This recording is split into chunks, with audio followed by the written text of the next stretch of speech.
Let's start off by learning the composition of a great Clash Royale deck. First of all, you need a win condition in your deck. A win condition is a card whose primary purpose is to take down your opponent's tower. Currently, these are the 22 win conditions in Clash Royale. These cards directly attack the crown towers and ignore everything else. Choosing 1 or 2 win conditions is really necessary because how else are you supposed to take down towers? You can have either one heavy hard-hitting win condition like Golem or Hog Rider, or you can have a combination of 2 win conditions which work really well together. A good example would be Lava Hound and Balloon, or something like Miner and Wall Breakers. No deck should exist without a win condition because the other cards you're going to choose will revolve around your win condition only. Now that you have decided your win condition, you need ground defense. For this, you will need a mini tank and a distraction unit. Mini tanks aren't super broken cards, but they have a decent amount of hit points and damage. Therefore, these cards are great for defending small pushes by themselves. Cards like Knight and Valkyrie can counter a lot of ground units. You also need a distraction unit which can take critical hits from cards like P.E.K.K.A. or Prince. Squishy swarm cards like Skeletons or Guards are great for this role. Combining a mini tank with a swarm card can provide a lot of value on defense. For example, if you drop a mini P.E.K.K.A. on a Prince that is charging towards your tower, you can defend him, but in the process, your mini P.E.K.K.A. will be almost dead because of taking a charging hit. But if you drop Skeletons to absorb the charging hit from the Prince, the mini P.E.K.K.A. can destroy the Prince and will remain at good health for the counter push. So, we've learned what type of cards to use for ground defense, but how will you stop all the air troops of your opponents? Therefore, the next components of your deck are air defense cards. You need cards like Musketeer or Baby Dragon which can take care of air units. The air defense cards you choose should also pair well with your win condition. For example, if your win condition is Lava Hound, it's better to pair it with cards like Skeleton Dragons or Minions.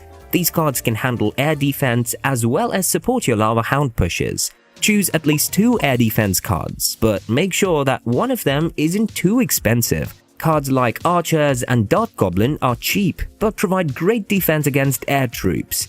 Additionally, cards you choose to defend air attacks can also help you deal against ground threats, so choose these 2 cards wisely. For both air and ground defense, you can also use a building as one of the cards. Buildings are a great elixir investment which will remain in the arena for a fixed amount of time and will help you defend your opponent's pushes for that certain duration. Buildings like Cannon and Bomb Tower are great for dealing with ground and swarm cards, while some others like Tesla and Inferno Tower do good against both air and ground units. But no deck is complete without spells, therefore your deck needs to have 2. A big spell like Fireball or Lightning can help you defend upcoming pushes or break through your opponent's defense, while a small spell can be used to counter swarm cards and to cycle your cards quickly. Pick spells that will synergize well with your win condition. For example, if you're using Hog Rider, your biggest counters are buildings. So spells with instant damage like Fireball or Earthquake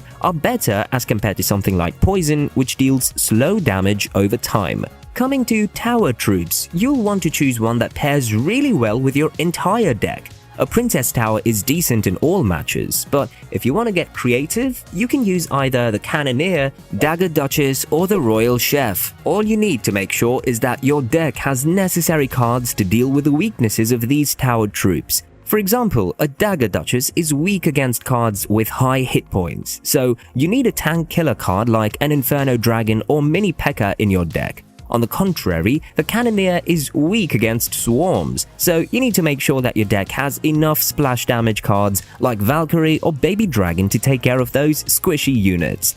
The Royal Chef is a bit weaker than the Princess Tower, but it pairs really well with beatdown decks because it can level up your tanks every now and then. Now that we've learned the composition of a good Clash Royale deck, let's move on to some key aspects of deck building which most players ignore. One key component about building a good deck is elixir management. A lot of players neglect this and end up making a horrible deck.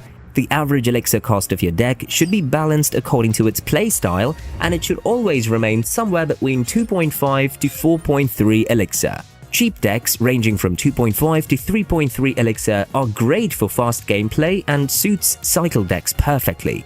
These decks rely on outcycling your opponent's defenses so that your win condition can break through. Decks like Hog Rider and X-Bow fall under this category.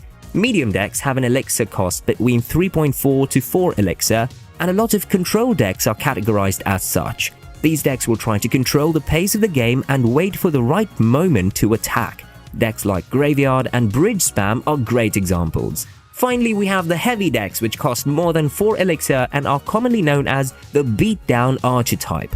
These decks focus on taking down the opponent's tower in a single push and won't really bother defending too much. Decks like Golem and Lava Hound are some strong beatdown decks. But wait, all this information is cool, but at the end of the day, you need to make a deck that really suits your play style. So, before building your deck, ask yourself, what kind of player are you? Do you like attacking non-stop and outcycling your opponent? Or do you like to defend until you get the perfect moment to counter-push? Or maybe you like to control the game with a mix of offense and defense? Regardless of what type of player you are, choose cards that suit your playstyle. You'll have much more success with those cards as compared to some cards you have no idea how to play. One common mistake players make is that they don't adapt their decks to the meta. To win, you need to adapt to what's popular.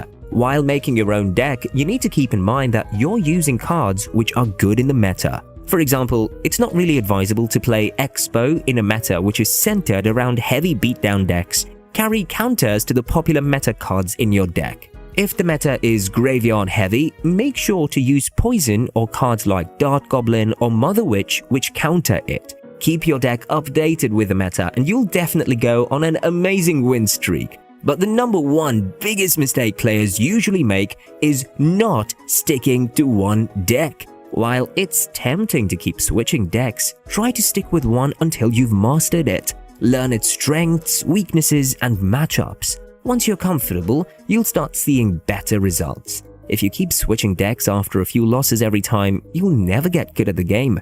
Practice is the key to mastering any deck. And don't forget, Clash Royale is a game. The perfect deck isn't just about winning, it's about enjoying the game.